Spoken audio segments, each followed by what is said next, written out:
access is a means of providing entrance. For example, the staircase provides access to the door. It's like, okay, so access gets you into a place, but I don't think that that's enough for a definition of access. I think you need to have inclusion.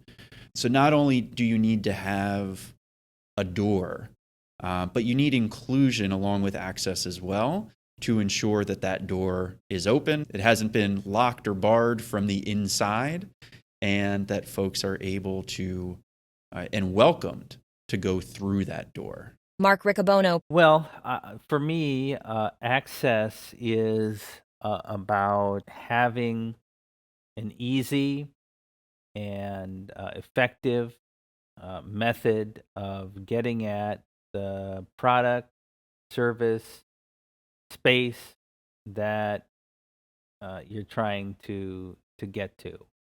And equal access for me means that you can do that in the same manner and with the same degree of ease as everybody else. It's one thing to say, yeah, I can access that, but if it takes, just to go with websites, if it takes an extra 5 minutes because you have to hunt very hard for the unlabeled button and which one is the correct one, that's not ease of access. That's not equal access. So that's how I think about access.